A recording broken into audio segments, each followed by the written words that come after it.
What's going on, boys? How you guys doing? What's up, Hamza, Stevo, Gravinder, Andrew, Ginger, other Andrew, Ricky? What's going on? Hope you guys had another good day. I mean, we've just been crushing this market back and forth. But sometimes, guys, I do take some plays, especially when I have a lot of profits to play with. I do take some plays that aren't probably the smartest plays. I do take some shots here and there, but usually it's like, let's say I make 10K in a day, I throw 500 into a complete lotto play. That's why sometimes I don't call out all my plays, or I just take these random lottos because they have big potential to pay out, and if they don't pay out, I don't really care because it's just like 1/20th of my earnings the day, right? So that's why usually you'll see me when I hit like a couple big plays. That's just kind of my thinking. And I did take another lotto at the close, and my dumbass did close my trading view, all my tabs right before I got on live. So we'll just go through play by play. Yesterday we had that huge dump off. I told you guys at the beginning of the week I was expecting a bounce this week. The reason being CPI is an event. When there's an event, people are usually over hedged, and when people are overhedged, there's these derivatives. There's this thing called Vanna, which you guys know, which is a second order derivative in options, and Charm, which is a third order derivative. Basically, when people are overhedged, Charm provides support in the market, just so they don't have to pay out all the put orders. Thank you, G Money. What's up, brother? And obviously, everyone's going to be hedged going into the CPI print tomorrow. So that kept the market kind of propped up today. If you guys noticed, the daily candles on a lot of charts will be doji candles. Why is that? It's just because there's not enough put buying to bring it down. There's already the puts on, so there's not enough new put buying to bring it down. There's not enough call buying because everyone's waiting for the CPI print, and then the market just kind of goes sideways. So if you guys start looking at these index charts here, you got SPY. Not too much today, obviously.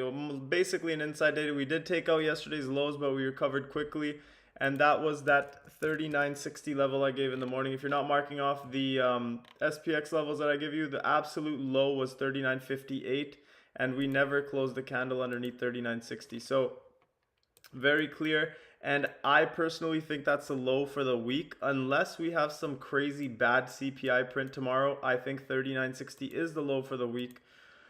And that's probably how I'll be approaching the week. Obviously, individual names can fall a lot more. I'm not saying like we're not going to go down more, but in my opinion, SPX might be held up unless we have some really bad CPI print. Let's see what happens tomorrow. I don't know, but let's play it from there. Yesterday, I was getting bullish. I was a little early to get bullish, if I'm perfectly honest. Obviously, I'm not perfect, guys. Get out of here.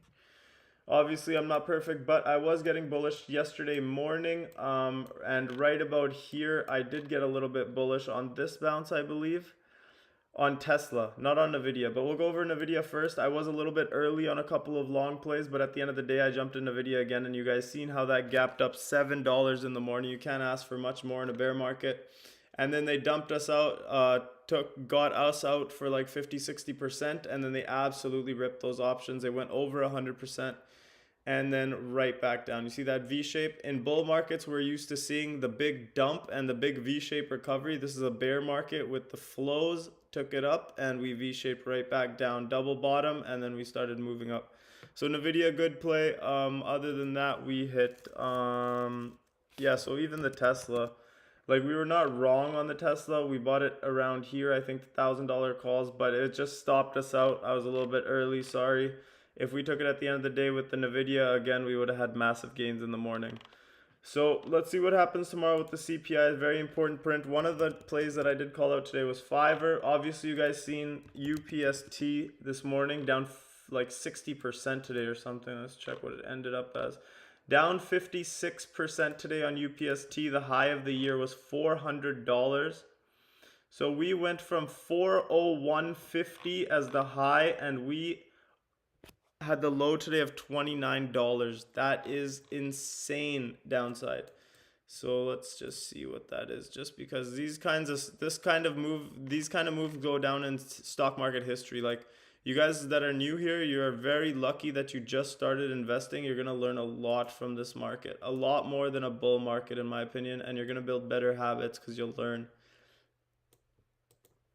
Down 92% on the year. So all these guys on Twitter that are long UPST have been averaging down this whole dip. Good luck averaging down your stock for 92% because you're going to run out of money eventually. I told everyone in January I was getting rid of a lot of equity plays because the Fed was changing policy, and you guys know the results. So let's see what happens with that. But one that comes to mind right away when I think UPST is this Fiverr. Fiverr is the same kind of trash. Let's see what it does on earnings before I start bad mouthing it too much. They do have earnings tomorrow morning, but we hit the 35 puts in the morning. I had all the earnings names on my watch list, and Fiverr was the one of the very few that popped up this morning. What did I catch? I caught off 30-minute chart. As you guys see here, we got a bounce in the morning, hit the 50-day, rejected off it, rejected off VWAP, and then we caught puts right here. Straight down in the hole, got over 110% on those Fivers, made the position free, added 30s just for fun for next week. And let's see if the earnings takes a shit tomorrow morning. UPWK is the same type of company as Fiverr, so the more experience you have in the market, the more you start thinking about sympathy plays and plays that make sense with each other. And Upwork is one of the same. And I looked at this chart and it's absolutely disgusting. I was searching for charts. They already had earnings, and if you guys see here, there's a huge level here at $18. If Fiverr misses, this one goes down. I looked at the $15 puts on UPWK for May 20th. There was 6 open contracts. What the hell am I going to do with 6 open contracts? I couldn't do anything, so I didn't touch it. But other than that, that's just how I'm thinking. Another one I took was the CELH. I did not call this one out. I took a look at the chart. I opened it, and I seen the PE said 1,000. It's trading at a price to earnings of 1,000. So again, all the PE, high PE stocks are getting crushed in this market. You see the weekly, beautiful head and shoulders. Very important support. If we lose this $40 level, I see this one going down a lot more. And I mean like down to like 20 bucks, guys. So I took a couple puts on this for May 20th. We'll see where that one goes. That one has earnings right now, actually. Let's see if they're out. 10-minute chart should tell us. And they're up after earnings, so no big deal. That one's probably going to zero. Other than that, small lotto again. Let's go SoFi. SoFi was halted for like half the day. I did not understand. I've never seen that before, but absolute destruction. I know people in the group, even in my stock life, were asking to add this stock at $8. I said I would wait. The P is too high again. We broke the all-time low. We came back, retested it, and then straight down from there. And now SoFi at one point today was officially a penny stock. Any stock under $5 is a penny stock. They have earnings, but they already released them during the market, so I don't know if we'll get too big of a reaction after market. That's why I didn't even look at it, because the earnings were already pre-released. And it looks like it ripped off those earnings. So let's see. SoFi's in no man's land. Can't tell you to buy, can't tell you where to buy, can't tell you anything like that because there's no support down here. Same thing as Blue Sky Breakout. You don't know where it ends because there's no resistance. Same thing as Blue Sky Breakdown, or I don't even know what they would call it, but there's no support down here. So you just have to wait for the market to get better and then kind of take a shot in SoFi if you like the company. Other than that, there's not much there. What else was I in? I took some Oxy. Let's check the Oxy earnings. So Oxy is an oil company not too affected by rates and stuff. Obviously, Warren Buffett was buying it at these $58, $59 levels last week. Looks like a big non-reaction for earnings so far. Gapped up a bit to 60 bucks, came all the way down to 58, and now we're trading around 59 again, right where we closed. So let's see where it goes. I mean, Warren Buffett was confident enough to buy an oil play at $58, $59. That means I can buy an oil play at $58, $59. Other than that, I have to look into their earnings, see what they did, but obviously it's not too bad, not too good. Let's see where we go. And we do have this resistance at that's the 10-minute chart. Let's look at the hourly here. Hourly doesn't have resistance all the way to 61.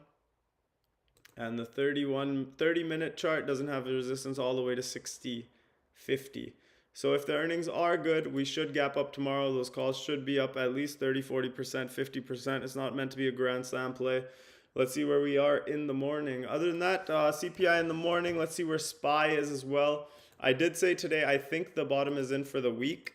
I'm not saying for a longer term. Next week we can go right back down. It's very hard to say the bottom is in permanently with a chart like this on SPY. It looks like a very toppy pattern.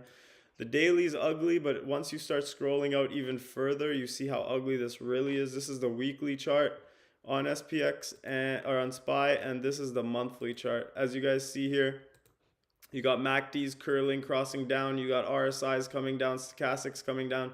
Obviously, they're not going to go right to the bottom. That would put SPY probably way down here again, but you have to pick and choose your entries. We don't need to catch the bottoms, guys. We need to catch the meat of the move. So even if you're like looking to add to equities in your long-term portfolios, I know me here and there, I try to catch a little bit of fundamental plays here and there, like that NNDM I told you guys, more cash on hand than the company's worth itself. Obviously, it's a risky play. It's 3D printing. Who the hell wants 3D printing, right? But just fundamentally, it made sense to me, so I grabbed a position. Other than that, if you are looking for longer term positions, look at this. So I'm going to teach you guys something. I hope you guys never forget this. Go to a weekly chart. Let's say I'm trying to load up my RRSP or my TFSA that I sold in January. I'm trying to add back some positions, right? The best way to do it, in my opinion, probably just wait for the bounce, miss some of this move, wait till this weekly recovers all the moving averages and closes above there for a week or two. Because if you go back in history, guys, you see the COVID crash, we crashed below the weekly 50. Once we got back over, if you bought stocks right here, you caught this whole run up, guys. You missed this little tiny move at the bottom, but for equities, you caught all of this and then you sold right here. So this is what you need to start looking at if you're investing long-term only. For options, this doesn't matter much because we're in and out. But for long term, you see COVID crashed, you sold all your stocks here when SPY was at 297. Reclaimed the 50-day, you bought back at 310.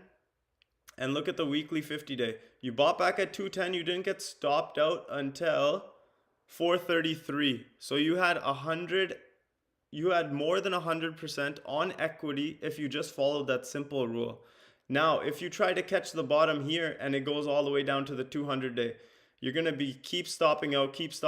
If you just wait for it to cross back over, that's why we're showing so much patience in our long-term accounts. I haven't added much. I still have a bunch of cash. But you guys can go back to any correction and it'll be the same thing. Look at the 2018 is the closest thing to this correction because the rates were being raised. If you stopped out of your equity here on October 18th when we closed below the 50-day moving average, you stopped out around 277. Okay, you stopped out at 277. You get back in when it crosses back over the 50-day moving average over here at 273. So you actually got a cheaper entry than where you sold. And from 273, you wouldn't have been stopped out till way over here when SPY was at 300. So COVID crash, obviously, there was a big massacre in the first 2 weeks, down 11% and 9% in the first 2 weeks. But you guys get my point. Just wait for it safe. Don't catch the bottom. Don't catch the top. Just catch the meat of the move. Other than that, I hope you guys had a good day. We've been absolutely crushing it at MSL, and I hope that streak continues. Let's see this fake cooked CPI number, and let's see if they rally the market because I am excited for a little bear market rally now. Thank you guys for